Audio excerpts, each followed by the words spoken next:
technical difficulties, and Ken Ginsberg just took over, which is almost like me driving a space shuttle. So I actually just did. I sent an email to NCI and I told them that you had the slides up and I was just going to start the broadcast. Okay, but I don't know if there's something I'm supposed to press to make all the people out there be able to hear us. You can do that? I think that's me. I think I can do that with Start Broadcast. Fair enough. So we're going to try that in just a minute here.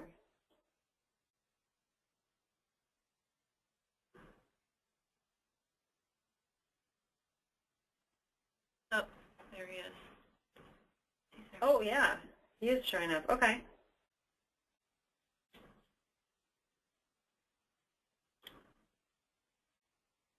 All right, we've got 11 people. Well,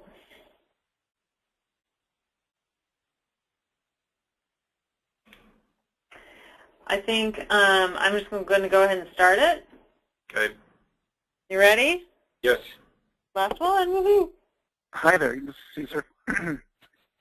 Hey, Caesar. Hi there, can you hear me?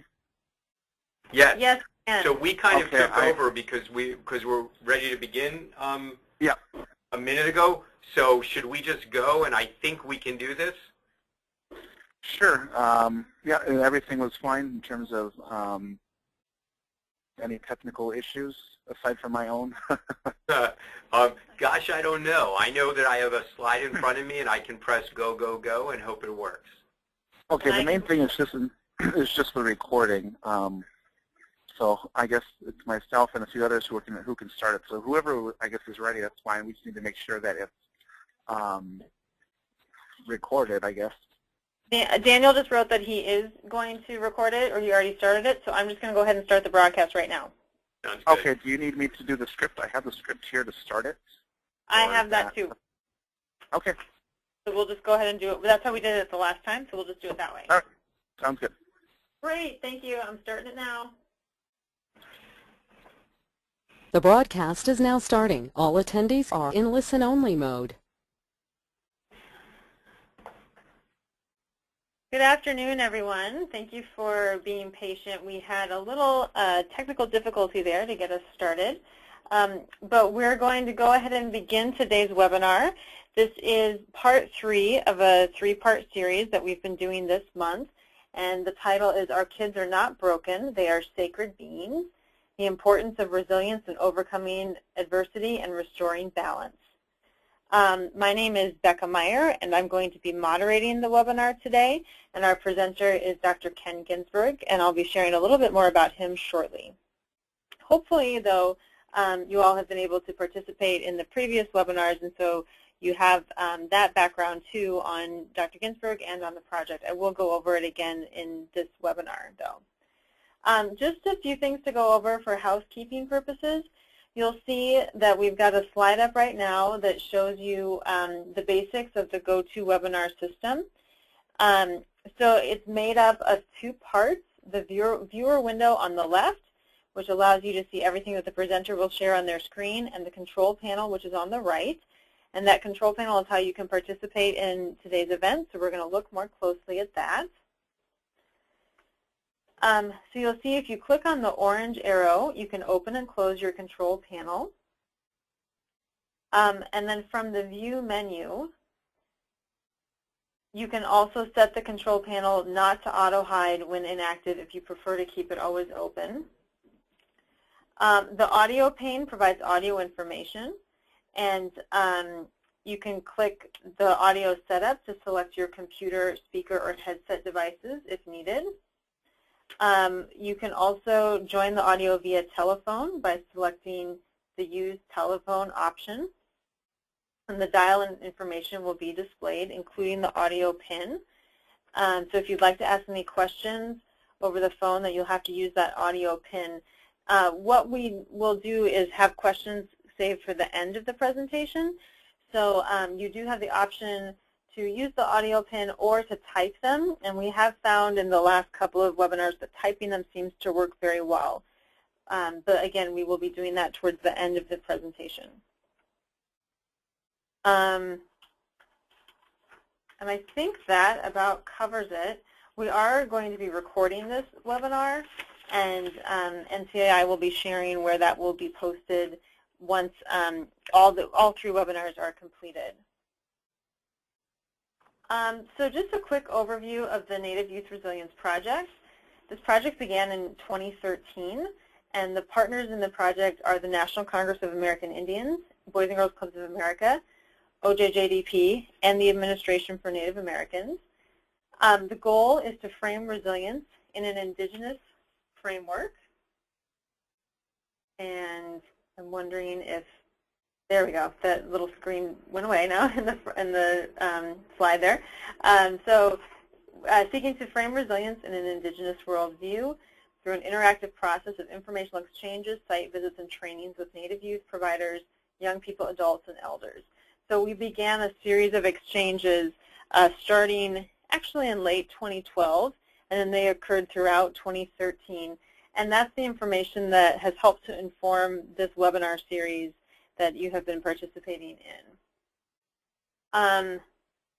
The insight, again, has been incorporated, but we know that there's more work to be done, which is why this project is still in process and still continuing.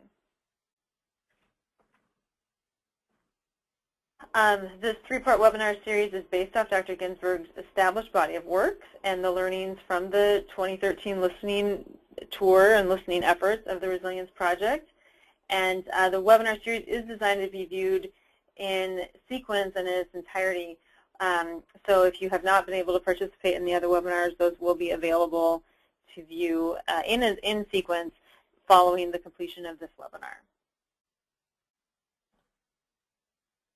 And with that, we're about to have Dr. Ginsberg start the presentation for today. I'm going to give you a little background on him.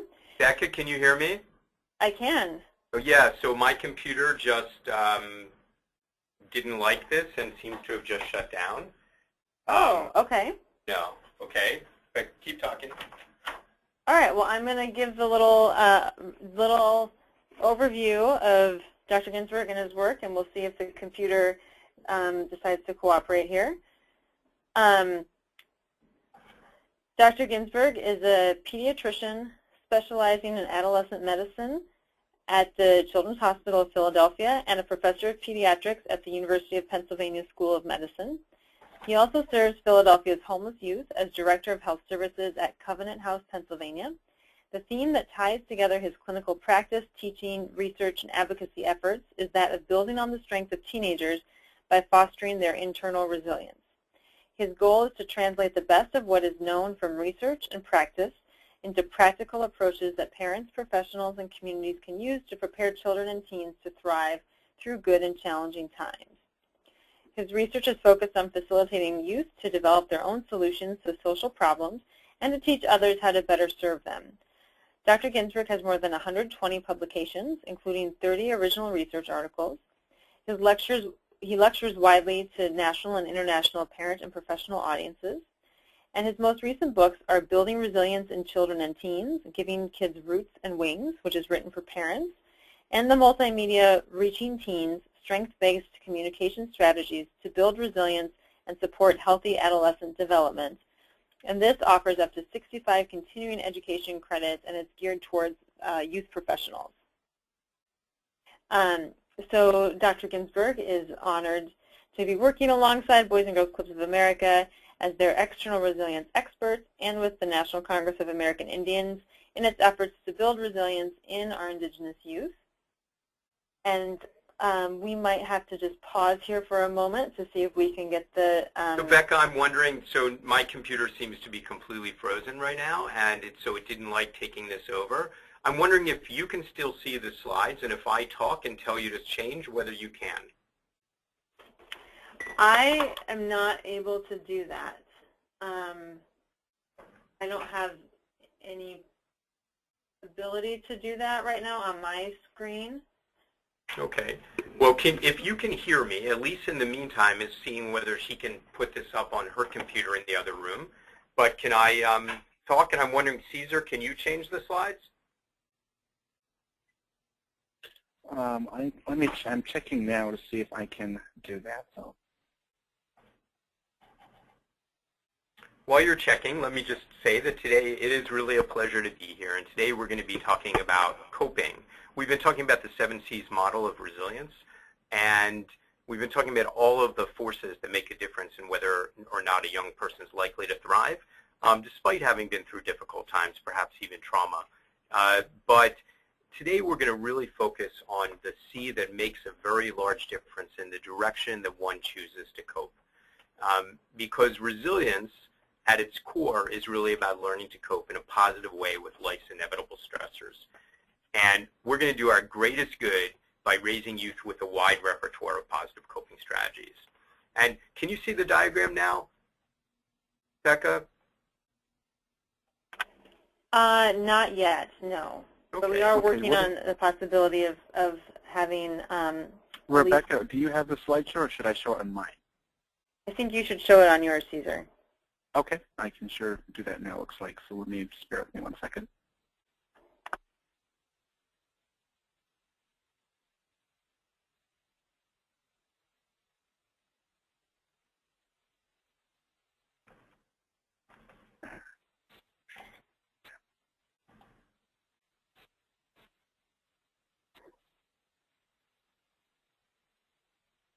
It looks like I'll be starting from the coping, if that's fine. Sure, and then go to the next slide, because we've already discussed, and then go to the diagram. Okay.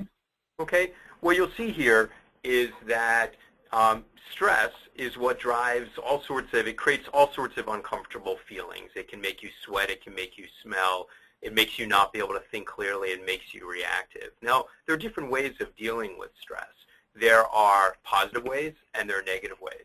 One of the biggest mistakes that people can make is that they look at the negative ways of coping and they think that those don't work, and that's why they're called negative.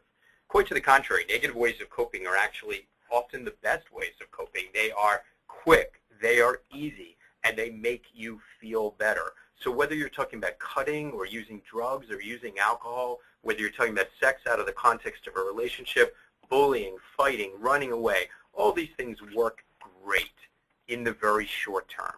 The reason they are negative is because of how much pain they produce, how much they increase stress for both the individual and the community. Whereas positive coping strategies usually take more effort, but they lead to relief. And if you could just click, the point that we want to do is we want the point of least resistance to be that arrow on the top. We want to raise kids with such a repertoire of positive coping strategies that when times get tough, and we will have the path of natural resistance, or least resistance, be towards the positive coping strategies. That's our goal. So what does it mean? It means that when we work with a human being, we, in a strengths-based way, we do not condemn them. We do not say shame on what you're doing, that we do not stigmatize them. We congratulate them. The fact that they have figured out something to be able to deal with their pain. But then we invite them in a healing way to be able to shift towards towards positive coping strategies instead. In primary prevention, what we want to do is we want to be able to shift to be able to fill kids with a wide repertoire of positive coping strategies so that they won't need to turn to those negative things. So the first thing we want to do is we want to, next slide please, we want to determine the stressor, all right? And we ask ourselves 3 questions whenever there's any stressor. And we say, hey, this thing that's scaring us right now, can it really harm us?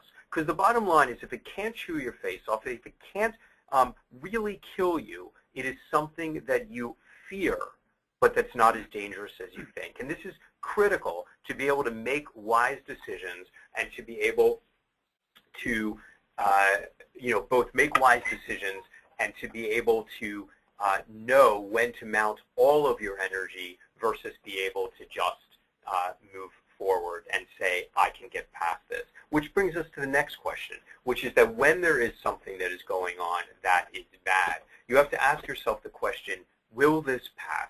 How will I feel in a month? How will I feel in a year? And if the answer is, this is something that will pass, it's incredibly important to remind you that this bad thing is temporary.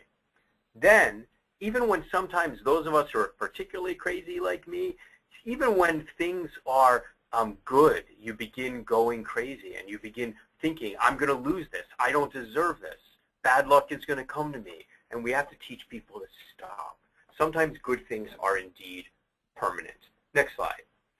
It's important to remember, though, before I give you any details of a coping strategy, that there is nothing, indeed nothing more important to coping than connection. Reaching out to other human beings is more important than any trick or any technique I'm about to cover. Next point. When we talk about coping, we're talking about, and if we look at the literature on coping, we have to look at some broad categories. One category is that people need ways to engage problems, to take things on, but they also need healthy ways to disengage from problems, to be able to leave those problems. If they don't have healthy ways that they can leave problems, then what will happen is they will turn to those things that shut off your mind. For example, drugs and alcohol. So we have to give kids healthy disengagement strategies so they don't need to turn to those easy, quick fixes. Next, we want people to be able to deal with their emotions, and that's mostly about connecting with other people. But if you only deal with your emotions and you only deal with how you feel and you don't fix the problem, then you really haven't succeeded, because that problem will be there to bite you in the butt a minute later or a day later. So we need kids who both can reach out to other human beings emotionally, but also know how to tackle the problems. So I'm about to show you, or go through with you, is a 10-part plan. It's not 10 steps, all right? It's not like you have to do one before the other, but it's 10 different concepts that we want to do to make sure that kids know how to engage and disengage, know how to process emotions, and know how to deal with problems. Next slide, please. So we have, the first thing are 3 strategies to tackle problems. The first is to make the problem manageable. You know, a lot of this is a head game. And if you see a problem as so big, as so huge, that you visualize it as a mountain, then you look at the top of the mountain and you say, I can't possibly handle this. And you fall at the base and you give up, right? It's important to understand that every mountain is just a pile of hills, one piled on top of the other. And all you need to do is to step up on that first hill. And when you do, the mountaintop doesn't seem so far away. So this is about making lists. This is about breaking big problems into small pieces, not always thinking about what's going to happen 10 years from now, and instead thinking, what am I going to do today? All I have to do is get through today, one day at a time. Because when you do that, then you don't paralyze yourself and feel overwhelmed. The next concept is active avoidance. You know, when you work with a kid who's used substances and you're putting them back in the community, one of the things you do is you work with that young person to think about those people, those places, and those things that will make it so that you, or that trigger your use. Why on earth would you save the skill of being able to avoid those triggers? You know, saying, young man, what are your people, places, and things? Teach them to avoid it. Why would you wait for a young person to use drugs or alcohol to teach them that very basic skill? It is a huge coping strategy to be able to avoid those problems, which you can, so that you can conserve energy for those things you can handle. You know, the man who wins every fight is the man who never shows up. If there's a bully in school, you certainly need to confront it. If there's a bully in your village and he only bothers you when you go by his house, don't go by his house. It's worth walking around to avoid that. The third thing is letting some things go. You know, there are people who believe that the people who are resilient are the people who handle everything and are always optimistic and just go one after another to solve problems. And that, quite simply, isn't true. What we want is for people to have realistic expectations. We want them to be hopeful, for sure. We don't want them to think that they have no choice or can't handle things. But we want them to understand, to be able to look at a situation, not pessimistically, where you say, I can't. Not optimistically, where you say, I can handle everything. What you want them to do is look and say, what's the problem? What aspect of this problem can I control? And what should I just let go? Because if we sit there and fight and fight and fight for those things that we cannot change, then we just diminish our energy. So next slide. This brings you to the serenity prayer. right? This is on the walls of so many recovery programs around the country. Lord, grant me the serenity to accept the things I cannot change, courage to change the things I can, and wisdom to know the difference. You know, that's what it's about. You know, if you're going to restore yourself to a state of balance, you're not going to be fighting and bleeding your energy. You're going to begin to accept things. But accepting things doesn't mean giving up. It means thinking things through and not wasting energy where you shouldn't, but it means fighting where you can. All right? The next set of items, next slide please, are really about taking care of your body. You know, it is amazing. We talked about this in a previous webinar, but it is amazing how when you exercise, when you relax, when you eat well, and when you sleep well, how you can handle almost anything. Let's go back to exercise, because let me tell you something. If I had 5 minutes with every kid in the country, and I could just think of anything that would be to help them to manage stress, I would make 2 points. First, who's the person in your life you can count on? Because that person can get you through anything more than anybody else. That's point number one. And the second is run it out, man. Run it out, because exercise really works. Why?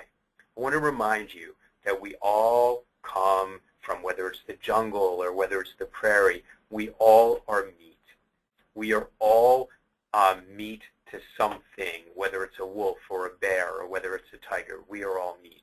We are designed to be able to escape from that tiger or that wolf. We are designed to run, and our entire body transforms to be able to run, and it is all hormonally driven. So step number one, in your head, hey, this isn't a real wolf. This isn't a real tiger. I'm not in danger, so that you try to calm yourself down. But the truth is that when things are upsetting to you, all the hormones are circulating in your body, and they're screaming, run. And until you get rid of those hormones, you simply are not going to be able to focus, because you're not supposed to turn to that tiger and say, hey, let's talk it out. You're just not supposed to be. You're supposed to be running. So that is why exercise is so powerful. It literally is listening to your body and allowing you to escape. All right?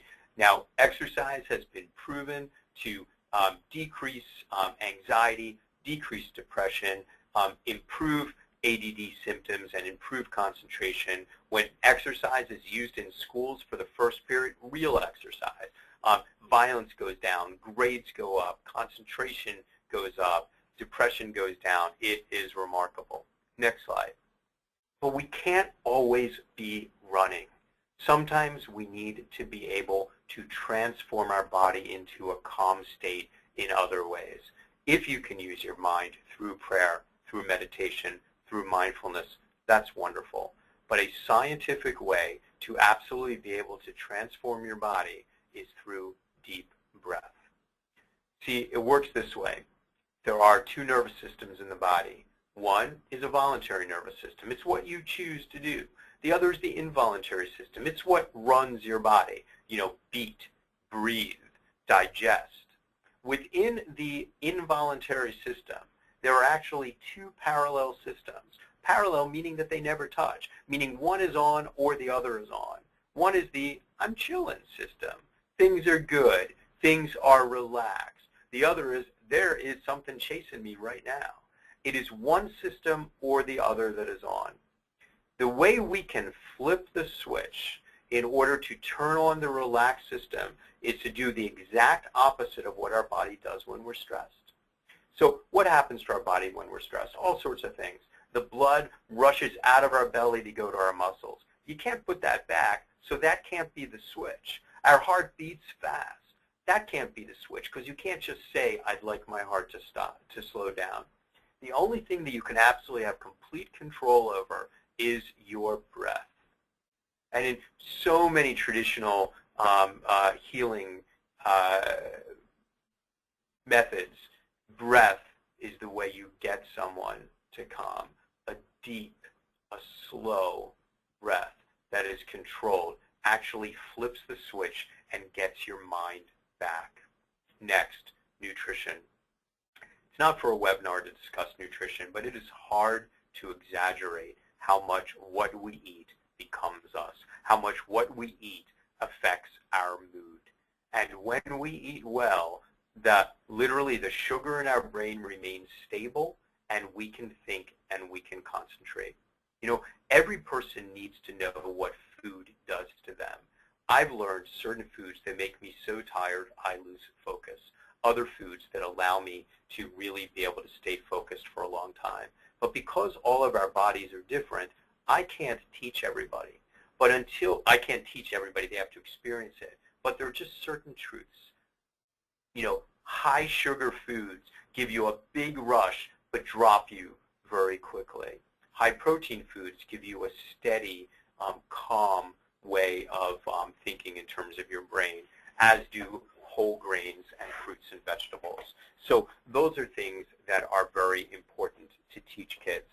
Next, sleep. Next slide, sleep.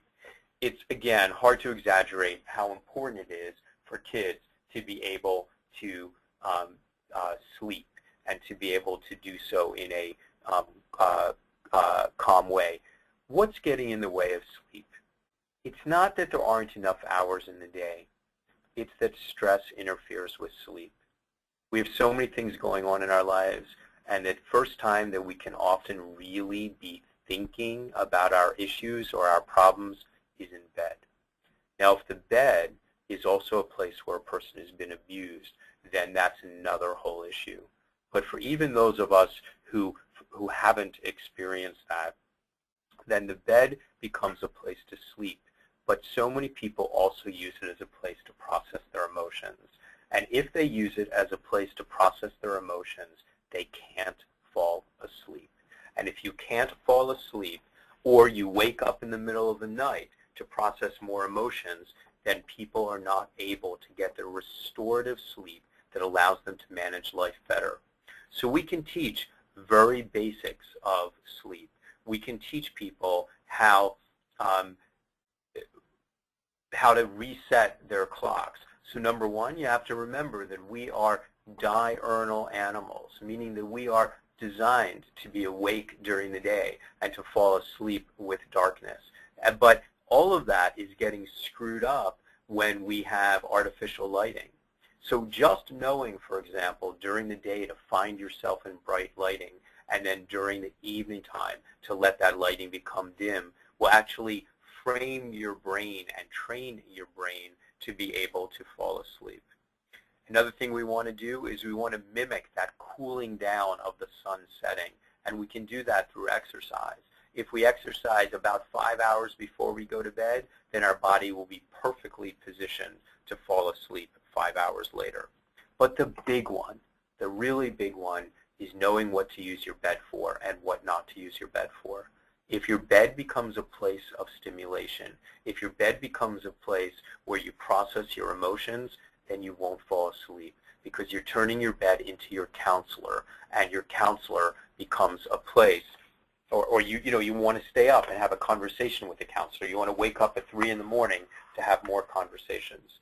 So I am the last person in the world to tell any human being not to process their emotions. The issue is, where do you process them and how do you process them? So number one is never, ever in bed.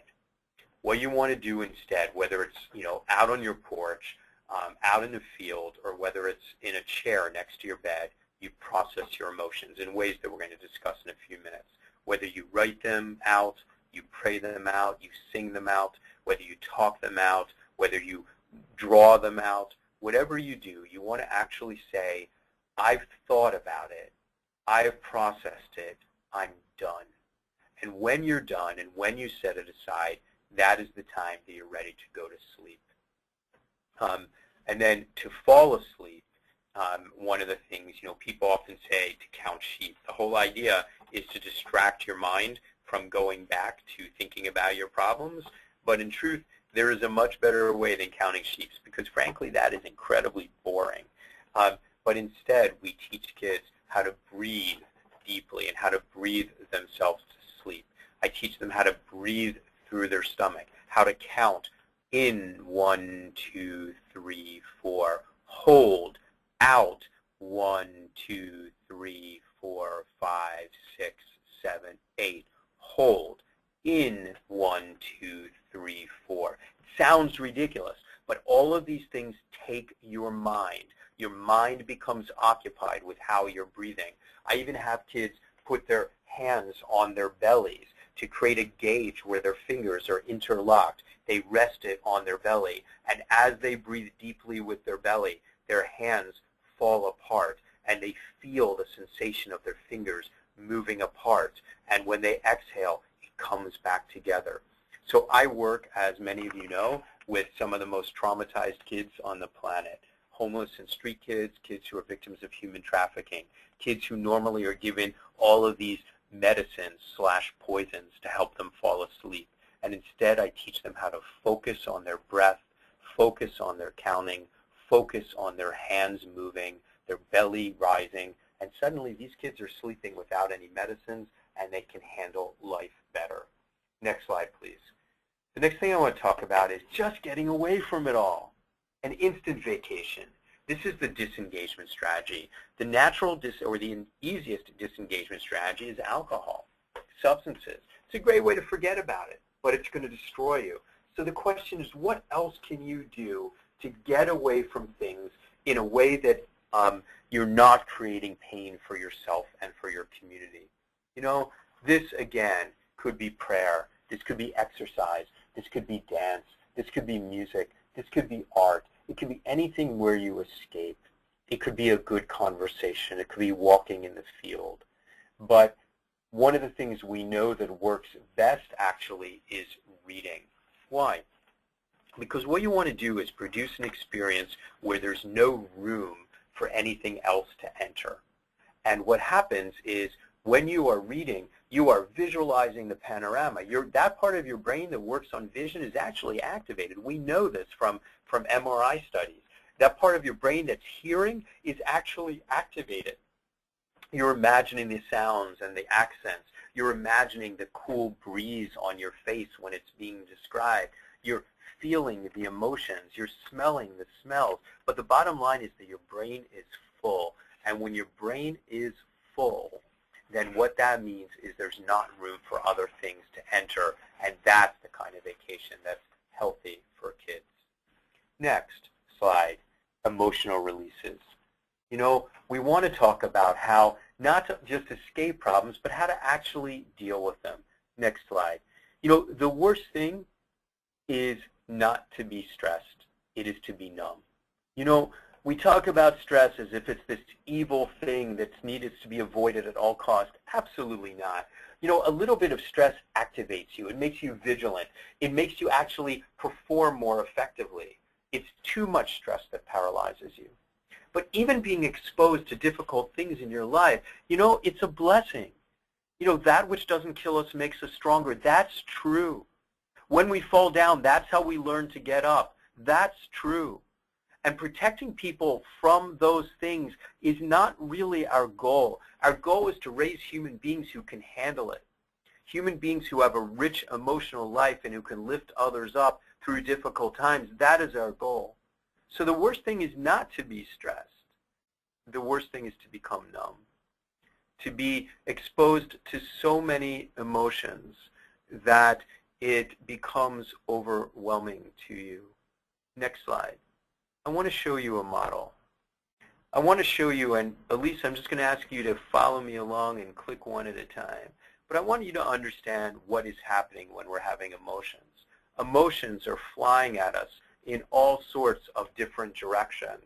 And they come from home, they come from work, they come from sexual pressures, they come from peer pressures, they come from historical trauma. There are so many things that are coming at us in all sorts of directions. And if you've ever met anybody who has all of these emotions happening but doesn't put a container around those emotions, they're really nuts. You ask them, how was their day? And they just explode because they're not wrapped tight, is the expression people use. There are emotions who are just floating. So as a result, we put that container around our emotions under the belief, and that's healthy, under the belief that we can contain emotions, under the belief that those emotions will be safely contained. And really, you know, on some level you say, I'll deal with it later. I really will. I promise I'll deal with it later. But you don't. And the emotions keep coming. So the only thing you can do is to produce a thicker container, a thicker box, until this thick box becomes what I call a leaden box. Why lead? Because even a little bit of lead in your system is toxic, particularly to your intelligence. We know this. We know that when a child is exposed to lead, the biggest thing that goes is their intelligence and their ability to focus and to think. A leaden box is destructive to our intelligence. And lead is something you can't see through, and it's so heavy you have trouble lifting. So when the most passionate themes of human existence are trapped inside of a leaden box of our own construction, we stop feeling. And when you stop feeling, then you give up. You feel powerless. You feel empty. And then all of a sudden what happens every once in a while is someone pops the lid. And someone opens the lid, and what pours out is rage. And it's the rage that pours out. And then people say to you, Ken, you seem kind of angry today. They don't understand what's trapped inside and what pushed that box to become open. What they understand is what came out. And let me tell you something else. When we look at human beings, we look at that red rage that comes out, and we label it. And that is how we see human beings, not as the trauma that was inside, not as the things that they've been exposed to that created that pain. We only see the rage. And what we absolutely know is that depending on your demographic, that label that you will receive based on your rage will be different.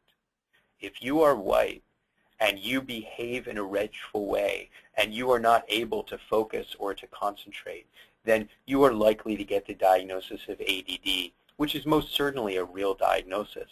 But it means that you should get support, accommodations, maybe in medicine.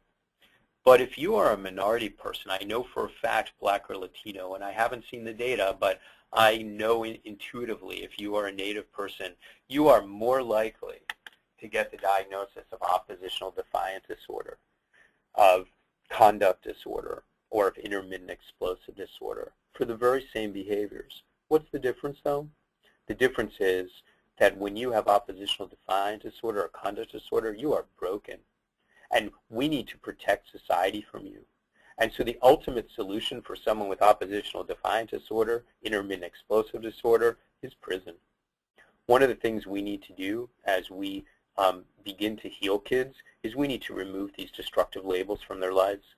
These labels, these are not good.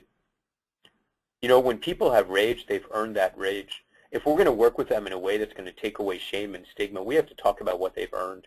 We have to own it. We have to let them own it, but then talk about better ways of releasing those emotions. Next slide, please. And that better way is what I'm going to call a Tupperware box. What's Tupperware? It's still a container, and everybody needs a container, but the difference is this container it's not toxic to your system. You can put stuff inside, and this container, it doesn't stink.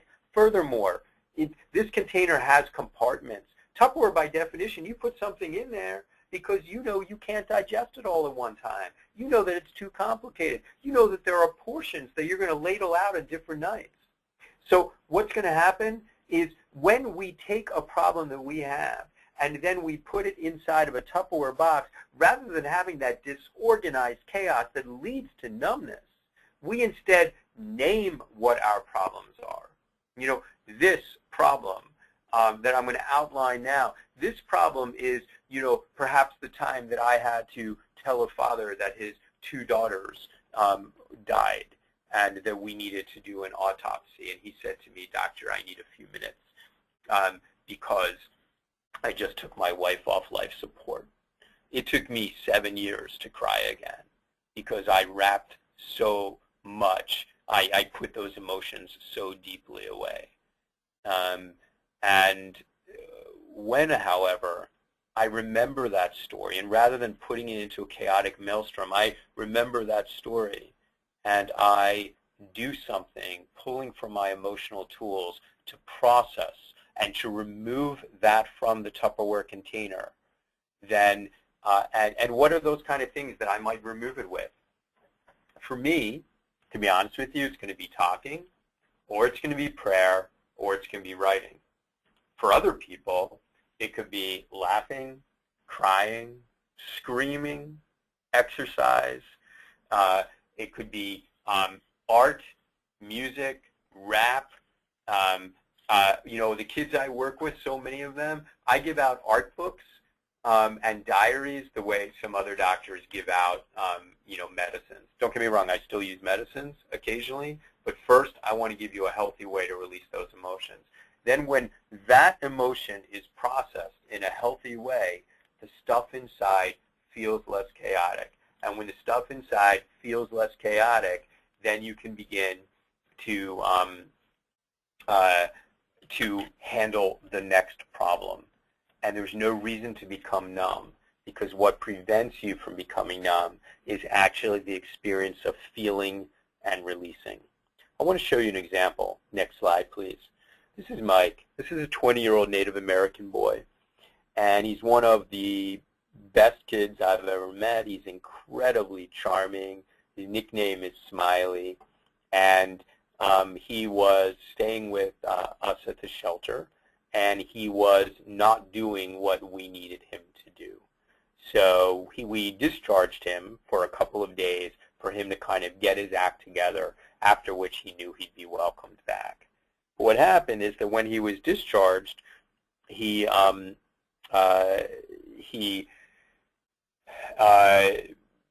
met up with a girl. He was with his best friend. He met up with a girl. The girl had a car. The girl began doing drugs. The girl offered them sexual favors, and basically she drove into a tree. She was killed instantly, and the kid in the front seat was also killed instantly. Mike was moving towards the back seat, and he broke both of his hips. He came to me after 3 months in the rehab system, and he came back to me, and he was like, "Hey, Dr. Ken," and I asked him how he was, and he said, "Fine." And I checked in with him about survivor's guilt and grief and all of these things that he hadn't had the opportunity to process yet. And then he said to me, "Dr. Ken, could you check my brain?" I was like, "What do you mean?" He's like, "I have brain damage." And I want to remind you, this kid's butt actually went into the windshield, which is why he broke his hips. There's no way he has brain damage. I said, "Well, what's going on? What makes you think you have brain damage?" And he says, "I can't do my poetry anymore, and I can't do my art anymore. I think I'm brain damaged." What's happening with Mike? What's happening with Mike is he is unable to process his emotions. He has created such a leaden box that he can't feel anything, and he is terrified of releasing it. I said to him, "Mike, I want you to make a list of all of your strengths, and I want you to make a list of those things that are problems to you. And then I want us to get back together in an hour." And he comes back with this picture, which is really the quintessential Tupperware box. Look at this. It's a house. It's called Life and Its Obstacles. Look at that sun in the corner. That is an angry sun. But look at that house. There's smoke coming out of the chimney. There's a nice entrance. And then look at these boxes of things he's dealing with in his life. So there is the car crash. There is the death of his best friend who died in the car crash. There's the death of his cousin. There's the fact that his other cousin is serving 25 years to life for murdering that cousin. By the way, I need to tell you that, of course, this gentleman gave complete permission for this to be shared, and is actually proud to have this shared because it is so brilliant. Going down, we talk about other problems that he has, which is that he has to, he's worried about going bankrupt. He is worried about not having a job. He's tired of being broke. He's mad that he doesn't have his own place. Going down to the cornerstone of his house, he's mad that he doesn't have a good relationship with his mom. And as is true for so many of the young men I serve, at the cornerstone of his house is that he's mad that his dad is a deadbeat. Coming in from the door is where he chose to place the solutions. He talked about how he has to truly learn to love himself so he can love others. He has to build a better relationship with his family. He's got to turn his relationship from his girlfriend from good to great. He's got to attend meetings, which was Narcotics Anonymous meetings, and he wanted to begin volunteering at the American Indian Center in Philadelphia so that he could get connected again to his community. So here's a kid who felt nothing, and simply through facilitation that recognizes that he's the expert in his own life. I can't tell him what to feel. I can't solve his problems. All that I can do is facilitate him to begin to understand what's inside his head, not to have him feel it immediately, but then to say, hey, Mike, open up one box. There's too much there. You can't possibly open up all of those rooms. Open up one room, one issue, one problem. Open that up, and then tell me how you're going to let out those feelings. And he said to me, Dr. Ken, I have to begin working on that car crash. And he went into our chapel, and he began drawing right away pictures of what happened. And that was the beginning of his healing. See, folks, we don't deny trauma. Trauma changes everything. What we have to do is we have to help people learn how to deal with it in a way that is healthy for them, not masking it, not putting it away, but owning it, naming it, and then one step at a time coming up with healthy ways to reduce the pressure in their life so they can restore themselves to balance. Next slide. The last piece is remembering the importance of contributing to the world, right? This is about building our communities, building our families. Why? Why is this so important in terms of stress reduction? Because kids need to know how much they matter. Because when kids contribute to the community and they help their grandmother and they help the elders and they help rebuild, then what happens is that they know that they matter. When they know that they matter, they become surrounded by thank yous. And when kids are surrounded by thank yous, everything changes because kids rise to the expectation that will earn gratitude. But it's more than that. Remember we talked about shame and stigma? We want kids. We want all kids to be able to learn how important it is for them to contribute to the world. Why? Because we want them to know that ultimately they will need to receive. Just as they give, they need to receive. And there is no shame in receiving. And one of the best ways of learning that there is no shame in receiving is to have the privilege and the honor of having given and knowing how good it feels to lift up your brother, your sister, your community member, your elder. When you learn that, it means that when you need help yourself and someone lends you a hand, you can take it without shame. Next, I want to just kind of summarize where we've been in the last 3 hours together. First, let's talk about us. Let's remember that what we want to do is we want to help youth to know how much they matter. We don't want to burn out, so we want to have the kind of relationship and view kids through the kind of lenses and the philosophy that will allow us to work with kids. Next, we want to give youth the opposite of what they're used to, right? If they haven't gotten what they've needed to get, then it is our job to create an environment where they can really thrive, a radical calmness amidst a chaotic reality, if indeed that chaotic reality exists, but that we are incredibly calm, a safe place of compassion, love, and one that is free of judgment. Next, we have to recognize that youth are the experts in their own lives who have the capacity to heal and find the solution within themselves. We have to see that those youth that many kids see as our problem youth, that these kids are not broken. These kids are some of the most sensitized kids you're ever going to meet.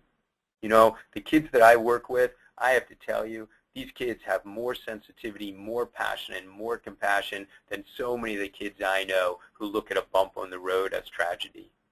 These kids can be our future healers. We have to understand the credentials that they bring to the world. When you've been through difficult times, you know, it really does prepare you to want to fix the world and to repair the world in a different way, to really restore balance to your family and to your community. There's a different kind of credential. You know, the kids who I take care of who have been through the most, these are the kids who want to be the doctors and the nurses and the community leaders. That's who they are. Next slide. What do parents need to know as we're supporting parents? You know, we need them to know that the very greatest gift that they can give their child is to take care of themselves first. So many people, especially under enormous stress, make enormous sacrifices for their kids, as indeed they should. but we need them to understand that the greatest gift they can give their child is to create that state of radical calmness at home. What makes kids feel secure? Looking around and seeing parents who are well. That's what makes a difference. During the worst of times, you look at a 2-year-old's face during the worst of times, who are they looking at? Are they looking at the environment that might be shifting before them? No, they're looking at their parents to see how their parents are doing. Next slide. What do we need to know as those professionals who care for youth? We need to know that the greatest gift we can give the youth we serve is indeed to care for ourselves as well. You know, there is this concept of secondary trauma, and if you are going to be exposed to kids who have been through a lot, it's only a matter of time before you burn out if all you do is sacrifice, if all you do is think of others.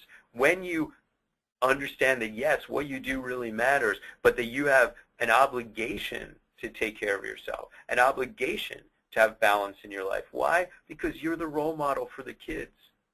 When you sacrifice and it makes adulthood not look like a lot of fun, but when we show that we are doing what we need to do to take care of ourselves, kids look to us as models. You know, most of today was talking about coping. Guess what? You can give kids this 10-point plan as many times as you want. You can put them on the walls, you can stick it on the internet, but the truth is they are watching us. And the bottom line is that sometimes our actions speak so loudly that kids cannot hear a word that we say. So that when we take care of ourselves, we are really helping kids. Next, we talked the other day about doing the work that it takes to love, all right? And what I mean by that is seeing people not as broken, but seeing people in their rich complexity and seeing all of the good things that are inside of them. What I do when I work with kids, and you know, I do a lot of training, and I have a lot of social workers and counselors and medical people especially who train under me. And when you present a case to me, you're not allowed to say, you know, this is Joe and he's a 16-year-old and this is what's wrong with him. You actually have to start with, this is Joe, he's 16 years old, and the reason I love him is. Because if you can find the reason to love somebody, it comes off where they see you very differently and it positions you to see them differently, not as broken, but as someone who's poised to take the first steps towards wellness. Next, remember that there is no other. You know, society is so good at looking at people who have problems and figuring out the reason why it's not us. You know, I don't get mugged. Why do I not get mugged? Because I didn't walk on that side of the street. I'm not poor. I'm not black. I'm not native. I'm not Hispanic. Whatever it is, we all come up with ways to separate ourselves from others, even within our communities. We try to figure out why, when bad things happen to people, they didn't happen to us. It is natural. It's our defense mechanism so that you don't have to always think about the reality of how vulnerable we indeed are. But the truth is that all of this othering becomes really poisonous and breaks us down as society, breaks us down as families, and breaks us down as communities. There is no other. There is only us. And I want to close with another thought. You know, when Beck and I started this journey, which, by the way, is not nearly at an end, remember, this is about listening, about taking what we know and really working with people and communities so that this is a ground-up, not top-down initiative. But I think that of all the conversations I had, probably the one that most affected me, because Beck and I were going around, you know, we are not Native. We care deeply. We've both lived in Native communities. We've both been very, very deeply and spiritually affected by the wisdom of Native peoples. But we wanted so badly to be culturally sensitive, and that's why we spoke to so many different tribes, because we knew that every tribe had a different culture, and we were thinking about how to adapt this. And then we had a conversation with Brian Yazzie, who is the director of Boys and Girls Club of Indian Country. And he listened, and he was respectful to all of the different ways that we were saying we were going to try to take the models of youth development and the models of resilience and the models of trauma-informed care and make them fit a Native culture. And you know what he said? He said to us, there are so many different native cultures and tribes, but there is one thing that they all have in common, and that is the centrality of the family. That is what every one of our people has in common. So that the most culturally sensitive thing that can be done to support indigenous youth is to support their families. And it is that idea that has driven so much of this initiative. Next, we spent 3 hours together. And we're talking about how to work with kids. We're talking about how to do things differently. You know, we're talking about our kids not being broken. It is so much easier, guys, to look at people in terms of what's wrong with them. It is so much easier to say, this is Johnny and his problem is he's on drugs. And then to say to Johnny, Johnny, stop doing drugs. That's easy. Instead, I've given you so many different ideas, and I'm only giving you the tip of the iceberg, but so many different ideas to be able to help Johnny. And you might be looking at me and you might be saying, Ken, you can't put more on our plate. Don't you understand? There's so many crises going on. Stop putting more on our plate. That's not acceptable. Our plate is full. Next slide. And what I would say to you in response is, this is the plate. There's nothing that I've presented in the last 3 hours that is a new initiative. There's nothing that's a new technique. You can do most things very much the way you've always been doing it. It is an approach. It is an approach that basically says people are worthy of healing. People are capable of healing when you don't treat them as broken. And that the core element that makes a difference in their lives is having other people see who they are, really see who they are, and call them for who they are. And that is what I call love. And that is the plate. And then finally, you have to remember that you can do all of these things and that what you're really doing is planting seeds. And I believe that the greatest gift communities can give is to have older people in the community, whether they're elders or just people who have been professionals who have worked with kids for many years, and to sit down and tell the stories of the time you didn't think you were making any difference in a kid's life. The kid walked out and you didn't think you had a shot of having affected them, but that you planted the seeds. And then you found out 3 weeks later, 6 months later, 10 years later, when someone said, you know what changed my life? It was when you believed in me. Thank you. Becca, you can take over. Thank you, Ken. And just a note, we've been sharing this at the end of each of the webinars, that the project, the overall project we've been talking about, the Native Youth Resilience Project, in terms of the scope and measurement and evaluation for the project, the intent is to create a resource that is meaningful and holds value to tribal communities, to also utilize processes that are meaningful to the participants in the communities, and to create meaningful measurements of the project impact and effectiveness, and those measures that will align the evaluation processes with the values of the participants. And we are working together with NCAI and their Policy Research Center to create the measurements and accomplish these goals. So just wanted to make sure that we stated that for everyone. Now we are going to move into a very brief period of questions and answers with Ken. And for this, if you could please jot your questions into the question box on the GoToWebinar system, and then I will read those aloud for Ken. And we are just going to be able to do a couple questions, but as soon as we're done, we do have the next slide to show you that there will be a follow-up phone call, which is a networking phone call for youth serving professionals such as yourself, and that will actually be Thursday. So I'll show you that number shortly, and then make sure that all the participants who have been on these webinars will get that in an email as well. But it'll be the same time, and that's Thursday the 25th, and that'll be an opportunity for more discussion between professionals. Are there any questions, though, at this time that anybody would like to pose with Dr. Ginsberg on the phone?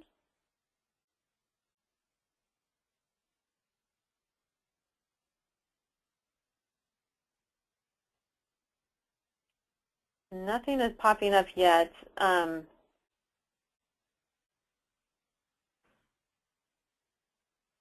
Actually, here's one. So if a kid has a lot of issues. How does a youth service provider decide which one to tackle first? It's a great question. It's actually a fantastic question. So I like the fact that the question was asked in the first place because it acknowledges you can't possibly handle everything. So globally, you've got to make sure that the kid is not in immediate danger. So if there's something that makes you feel as if you are in immediate danger, meaning the kid is going to hurt someone else or hurt themselves, clearly that has to be addressed first. But after that, it's really about forming a relationship. If a kid has multiple issues, but none of them are on fire or put him in immediate danger, then you know that it's going to take time to develop that relationship, and that his trust in you over time is what gives you the best chance of really changing his life, which means that I believe he should drive that ship. Because if you then say, well, gosh, there are all of these issues going on in your life, it sounds like there's really a good opportunity for us to work together and address them.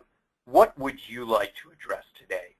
By doing that, you are putting him in the position of being the expert in his own life, and you're creating a therapeutic bond, and he's going to have the experience that he was listened to. His experience of being listened to is going to increase his chances of coming back to you dramatically and allowing you to go down one at a time on his list. That is an amazingly easy but critical question that you just asked. Thank you. All right, thank you. Are there any other questions?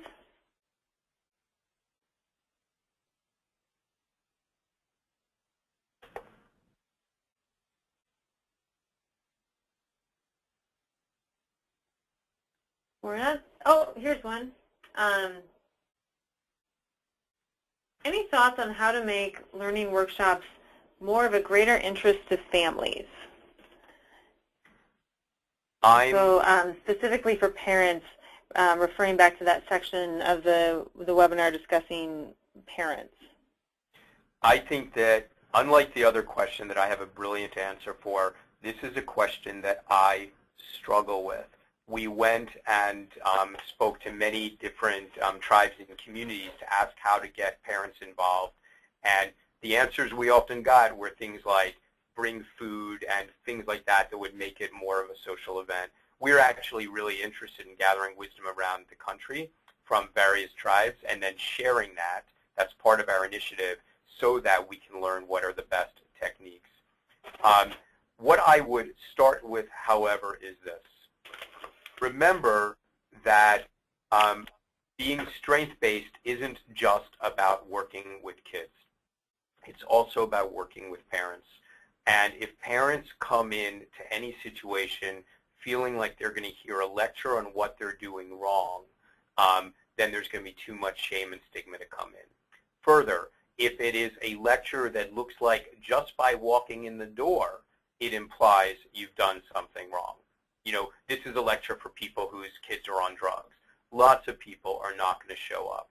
So you have to think intensely beforehand about decreasing the stigma associated with involvement and being really clear always that that parent understands their kid better than you ever will, and taking on that kind of strength-based approach.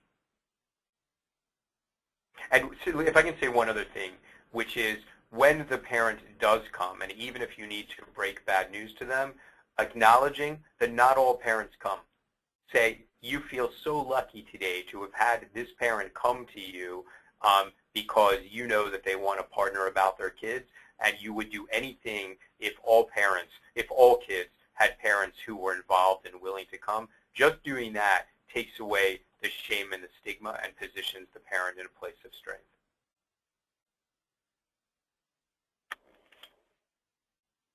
Great, thank you. And we don't have any further questions at this point, but you'll see on the final slide there is the information for the networking conference call, which will be on Thursday. So at this point, we just thank you all for participating, especially those of you who have been able to attend all 3 webinars, and watch for an email that will let you know where all of the webinars will be posted for the future, and we'll let you know remind you of this information for the call on Thursday. Great. Thank you so much. Thank you all. Bye-bye.